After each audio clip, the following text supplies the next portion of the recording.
right, let's get into the trending topics now. And the first one's quite an interesting one. It's Lesotho. So listen to this. It's kind of like a thing that's happening from the Lesotho side of things, where if you look at this, they are wanting to take, there's a group within Lesotho that are wanting to take large chunks of South Africa. So the parliament did a vote, but the vote didn't go through. But apparently there is a motion that aims to declare certain parts of South Africa as part of Lesotho's territory.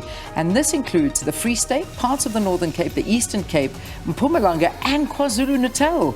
The debate in Parliament was suspended until further notice. So yeah, there's an interesting conversation for you. So Lesotho wanting to reclaim or take territory within the borders of South Africa? It's an interesting one because it's not the first time we've heard of this, and I'm just wondering whether it's gaining traction somehow at an official level. That's what I'm wondering about.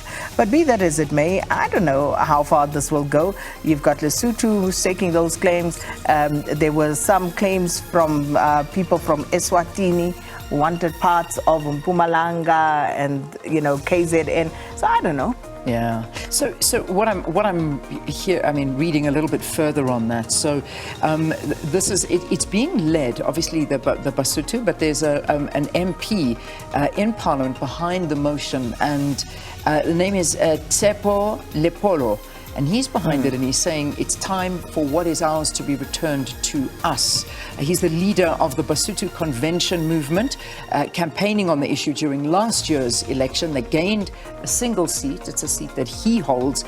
And he is saying we need to take back what is rightfully ours. So, yeah. So essentially, if this were to be realized somewhere, somehow, it would mean that Lesotho would grow from 30,000 square meters to around 240,000 square meters. Yeah. So, yeah. Okay, well, let's see what happens on that one, but that is a talking point, a big talking point as well. Let's move on to the next trending topic, and that is Dr. Nandipa, the story that just keeps on giving. Is there a new twist? Is there something more? I mean, the house, they're still looking for them. That much I do know. This story is just absolutely, it doesn't stop. Yeah, I don't know what more can be said about this particular issue. Dr. Nandipa is still training, Thabo Bester is still training, and it's been interesting to see over the past 4 days, a few days, that some people are coming out about some of the earlier crimes that Thabo Bester was involved in as a youngster, and how it's just escalated from there. So yeah, I think South Africans still on the lookout. Are authorities looking for them, you think? Authorities apparently so. And here's another story. Somebody, I mean, again, whether it's true or not, there's just so much around it, basically saying that Dr. Nandipa registered 2 of her former friends as her business partners, and apparently this was without their knowledge. So this is another twist in the saga. I'm not going to name names or do anything like that, because there are so many stories that are doing the rounds. You actually just don't know what's true and what's not true.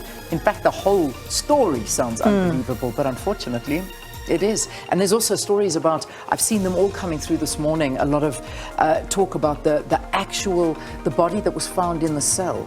I don't know which one of the publications, but I just saw a news alert coming through that they have found that through their investigations, it actually was a body that was held in a freezer. So it was stored there and then brought out when that whole sort of thing went wrong, and they found the body under the bed. Listen, I don't think it's too difficult to get to the bottom of what took place on that said day. It's just going to take the willingness of those in charge to actually get to the bottom of it. Indeed. Sorry, the story is coming from the Times, and they're saying the body used in the escape is said to have been hidden in the prison's fridge and later moved in a wheelchair to his prison cell. Oh, said to have been moved by whom? And who said it was there? Exactly. So many questions, but we'll get to it. All right, next trending topic. What have we got? Okay, stage 4. I don't know. Do we even need to talk about it? Load shedding. Stage 4. It's coming apparently at 4 o'clock until 5 o'clock tomorrow, and then who knows what other stage we'll go to. Then we'll go up to 1. Well, then we'll go to 1. Then we'll go to 2. Then 3. Then 4. Then when you least expect it, 6. Then back to 1. Then maybe Sunday 0, and then Do we have to say anything more? No. Okay, good. Stage Done. 4 Covered that. from 4 p.m. And then the final one, hashtag Mkhwebane. That's, of course, the suspended public protector who was giving evidence in that parliamentary inquiry, the Section 194 inquiry to determine her fitness to hold office. And yesterday, basically, maintaining her position that President Cyril Ramaphosa should be investigated for money laundering. Well, there we go. So let's wrap it up there. Those are your trending topics for this morning.